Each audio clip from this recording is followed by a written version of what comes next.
Hello दोस्तों, स्वागत है आपका आपके अपने चैनल मार्केट सपोर्ट में। दोस्तों, आज की इस वीडियो में हम डिस्कस करने वाले हैं ओवरऑल मार्केट के बारे में।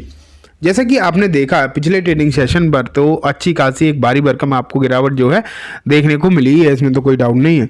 लेकिन अब ये समस्या दिखाई दे रही है फिलहाल कि जब कल मार्केट ओपन होगा तो उसके लिए जितनी भी चीज़ें, जितने भी सेंटिमेंट्स अभी आपको मार्केट के देखने को मिल रहे हैं, सब के सब वीक हैं।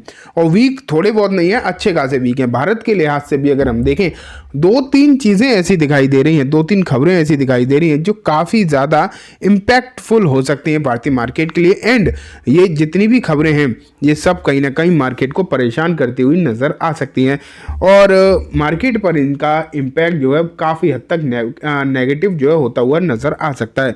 सबके बारे में आज की इस वीडियो में हम जो है डिस्कस दोस्तों करने वाले हैं। तो चलो, पहली खबर मैं आपको रखता हूं जो कि भारत और बांग्लादेश से निकल कर आ रही है। अभी तक तो समस्या सिर्फ यूक्रेन मतलब अमेरिका वगैरह से आ रही थी, लेकिन अब जो है निकल कर आ रही है सिचुएशन बांग्लादेश से भी। ये देखो, bankrupt Bangladesh issues warning to India says if killing continues at the border then BSF now plan to. तो यहाँ पर अगर आप देखोगे तो हुआ क्या है बेसिकली, यहां से समझो। 3 बीएसएफ जवान injured in clash with the intruders at Indo Bangladesh border. अभी तक जो समस्या इधर उधर से हो रही थी ना, अब एक नई प्रॉब्लम जो है भारत बांग्लादेश बॉर्डर पर भी आपको देखने को मिलना स्टार्ट हो चुकी है। भारत बांग्लादेश के में अभी तक देखो, बांग्लादेश जब से डिस्टेबल हुआ है तब से प्रॉब्लम्स तो काफ़ी सारी आई हैं, इसमें तो कोई डाउट नहीं है। लेकिन अभी ना बॉर्डर की कोई समस्या नहीं आ रही थी, लेकिन अब अगर आप देखोगे तो ये जो प्रॉब्लम है बॉर्डर पर भी देखने को मिलने लगी है।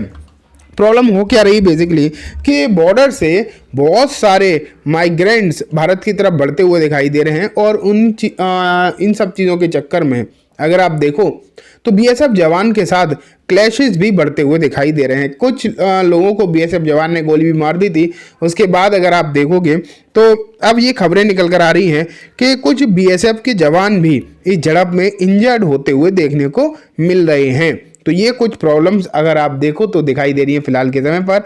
एंड इन सब चीज़ों के चलते अगर देखा जाए तो माहौल अच्छा नज़र नहीं आ रहा, ठीक है। और जो माहौल अभी बना हुआ है ये थोड़ा सा टेंशन वाला है। अब यहाँ पर क्या हो रहा है, बांग्लादेश के जो प्रधानमंत्री है यूसुफ मोहम्मद यूसुफ, उनकी तरफ से भी कुछ कहा गया है। हालांकि भारत को मतलब स्ट्रेटजिक तौर पर तो थोड़ा बहुत फर्क पड़ सकता है, लेकिन ऐसा नहीं है कि भारत के बॉर्डर पर कुछ बहुत ज़्यादा कुछ कर लेंगे बांग्लादेशी, वो अलग बात है।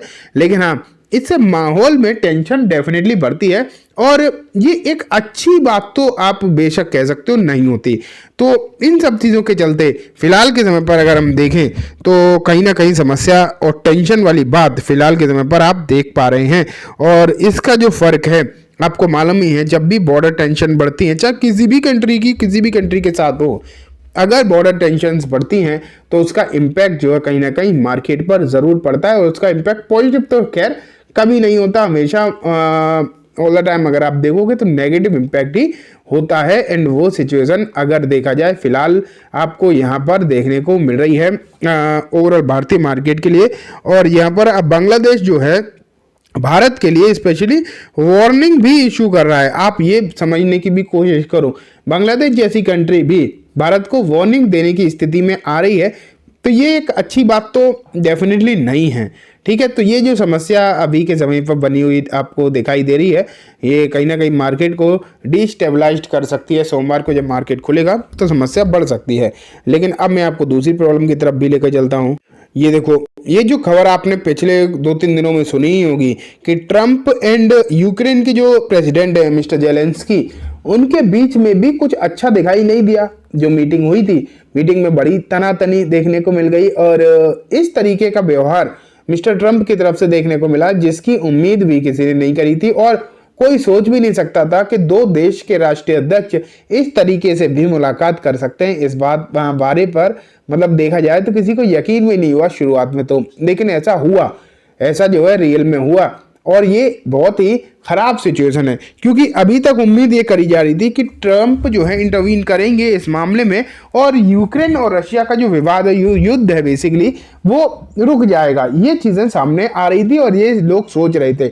लेकिन अब जो नया विवाद यहाँ पर स्टार्ट हो गया, उससे ये तो कंफर्म हो गया कि ट्रंप फिलहाल मुझे नहीं लगता कि यूक्रेन रशिया विवाद को सुलझाने में कोई खास इंटरेस्ट रखते हैं, क्योंकि उनका जो बिहेवियर है वो थोड़ा सा नेगेटिव ही होता हुआ देखने को मिल रहा है कहीं ना कहीं। तो अगर आप देखो तो फिलहाल की जो सिचुएशन है वो ग्लोबल लेवल पर बहुत ज़्यादा टेंशन भरी ही देखने को मिल रही है। हालांकि जेलेंस्की को यूरोप का साथ भी मिल रहा है, ये भी हमने सब देखा है। यूरोपियन कंट्रीज जो है जेलेंस्की का साथ भी आपको देते हुए दिखाई दे रही है कहीं ना कहीं, लेकिन फिलहाल मामला जो है वो ठंडा होता हुआ तो कहीं से कहीं तक नजर नहीं आ रहा, ये तो पक्की बात है। एंड ये जो है ग्लोबल लेवल पर मार्केट के लिए काफ़ी चिंता वाली बात निकल कर आ रही है। एंड अगर युद्ध नहीं रुका या फिर युद्ध रुकने ना रुकने की कोई भी खबरें निकल कर आती है तो भी मार्केट के लिए अच्छी बात नहीं है। फिलहाल अगर हम देखें तो मार्केट के लिए फिलहाल कुछ भी अच्छी खबर नहीं है। इतनी गिरावट के बाद भी अगर देखा जाए तो बस एक ही चीज़ है जो मार्केट को फिलहाल गिरने से रोक सकती है, वो मार्केट की गिरावट ही है कि मार्केट बहुत ज़्यादा गिर चुका है। अदरवाइज अगर आप देखो तो कोई भी ऐसी खबर निकल कर आ ही नहीं रही जो कि हम कह सके कि इस खबर के चलते मार्केट में थोड़ा सा सुधार हो सकता है। ऐसा कुछ भी अभी आपको देखने को मार्केट में नहीं मिल रहा और मार्केट जो है प्रॉपरली वीक, दिन पर दिन वीक ही होता हुआ देखने को मिल रहा है। और जितनी भी खबरें हैं ग्लोबल लेवल पर कहीं ना कहीं दिक्कतें हैं। एक और अगर हम प्रॉब्लम की बात करें तो यूरोपियन कंट्रीज़ की तरफ से कुछ ऐसी खबरें भी आ रही हैं कि उन्होंने जो रशिया पर बैन वगैरह लगाया था, सैंक्शंस लगाए तो वो हट सकते हैं, जिससे कि भारत जो है रशिया से सस्ते दामों पर तेल खरीद रहा था, रशिया जो है दोबारा से यूरोपियन कंट्रीज़ को वो तेल बेचता हुआ दिखाई दे सकता है, जिससे कि अभी कुछ दिनों के लिए भारत जो है अपना जो ऑयल था जो रशिया से खरीद कर यूरोप में बेच रहा था वो हो सकता है रुक जाए और भारत का एक रेवेन्यू सोर्स थोड़ा सा कम होता हुआ दिखाई दे। ये भी कहीं ना कहीं टेंशन भरी चीज़ जो है क्रिएट कर सकता है। तो अगर देखा जाए 3-4 खबरें निकल कर आ रही हैं, सभी की सभी वीक ही हैं। कब तक ये सिचुएशन इस तरीके की देखने को मिलेगी ये अभी देखने वाली बात रहेगी, लेकिन हाँ ये पक्का है कि कल के लिए, मंडे के लिए समस्याएं बढ़ी हुई हैं। कहीं भी कुछ भी ऐसा नज़र नहीं आ रहा जो कि हम कह सकें मार्केट की कोई अच्छी बात है। खरीदारी के हिसाब से अगर हम देखें तो स्टॉक स्पेसिफिक अभी आपको रुकना चाहिए, अभी आपको थोड़ा सा पेशेंस रखना चाहिए, लेकिन म्यूचुअल फंड की SIPs को आपको मेरे हिसाब से इस समय पर रोकने की बिल्कुल भी ज़रूरत नहीं है, क्योंकि म्यूचुअल फंड वालों के लिए तो ये एक ड्रीम टाइम होता है। इस तरीके का जो टाइम है मार्केट की गिरावट वाला, वो एक ड्रीम टाइम होता है म्यूचुअल फंड वालों के लिए, कभी कभी मिलता है। तो इस समय म्यूचुअल फंड में तो अपनी कंटिन्यूटी आपको बनाकर रखनी चाहिए, ठीक है। तो दोस्तों ये बात हो गई कंप्लीटली पूरे मार्केट के बारे में। उम्मीद है आपको सब कुछ अच्छे समझ भी आ गया होगा। अब मैं इस वीडियो को यहीं खत्म करूंगा। जाने से पहले बस एक बार बोलना चाहूँगा, वीडियो अच्छी लगी हो तो इसे लाइक करना, चैनल को भी ज़रूर सब्सक्राइब करना, जाते जाते बेल आइकन दबाना, जिससे कि जब भी मैं कोई नई वीडियो डालूँ आपके पास नोटिफिकेशन आ जाए। एंड दोस्तों वीडियो सिर्फ और सिर्फ एजुकेशन इन्फॉर्मेशन पर्पज से है, तो इसे किसी भी तरीके की बाइंग सेलिंग की रिकमेंडेशन के तौर पर बिल्कुल भी ना देखें। Thank you.